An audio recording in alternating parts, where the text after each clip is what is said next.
So, should marriage be celebrated? Interesting question. And I believe that there's some value to it, but only if it is seen as a journey and not as a goal. My name is Lesli Dories, creator of the Hero Husband Project and supporter of men in their marriages. And, marriage as a goal for a lot of people is legit, right? They want to be married. Although there are a lot of young people today that don't see any advantage to being married. So just to let you know, we're in the middle of National Marriage Week. It starts on February 7th and runs through Valentine's Day. Interesting. And the point is, there is a lot about marriage that, when done right, is very supportive, life-affirming, wealth-generating. But therein lies the rub. Marriage done right. And so during this marriage week, I challenge you to take a really good look at your marriage and decide whether or not it is something to celebrate. Longevity in and of itself, not so much, right?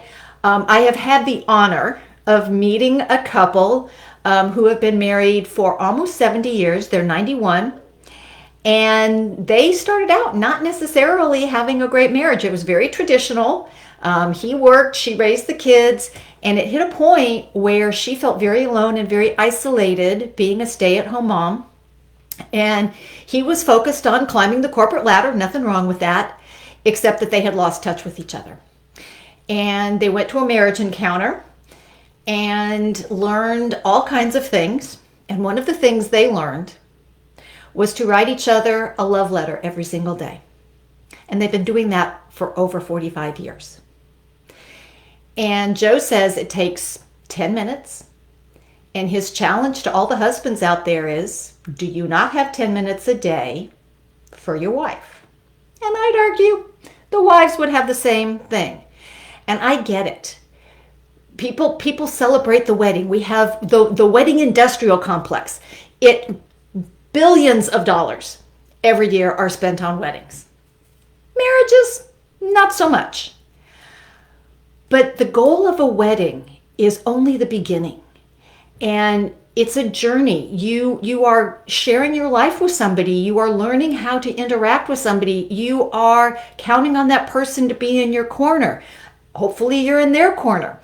And, the thing is that most marriages are surviving barely. They're hanging on. They aren't anything to aspire to. So my challenge to you is, are there any areas of your marriage that, one, deserve celebrating, and two, deserve some attention? Because what happens is we take our eye off the ball. We get married. It's like, okay, done. Don't have to put any more effort into that. He or she is mine, blah, blah, blah. You know what? It takes two people to get married and only one to get divorced. And if you don't want that surprise, then you cannot ignore or downplay an important aspect of your relationship. And one of those things is actually spending time together. And I know that sounds crazy, right? And I know that a lot of times people feel a lot of pressure about Valentine's Day. I get it. I'm personally not a great fan of it.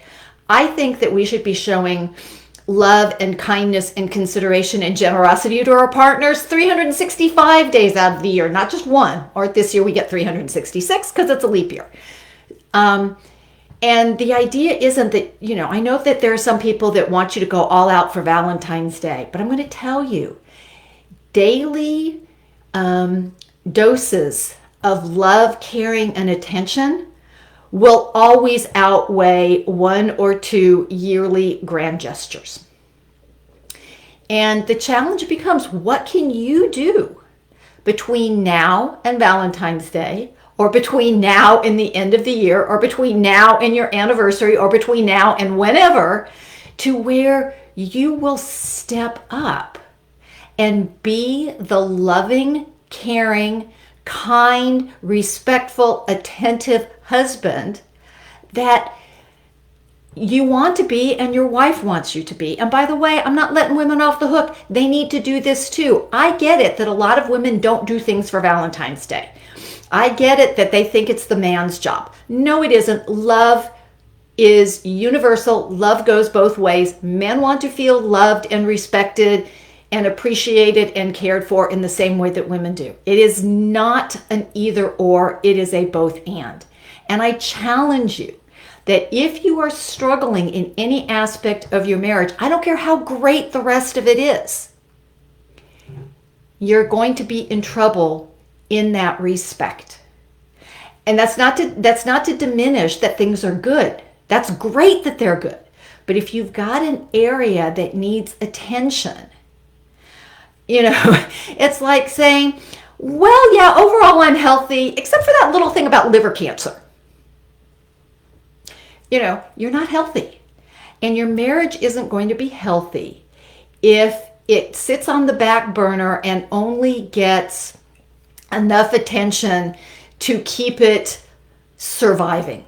Because my goal is not for you to have a marriage that survives.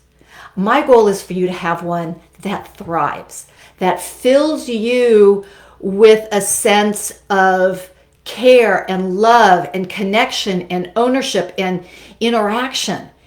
And the same thing for your wife.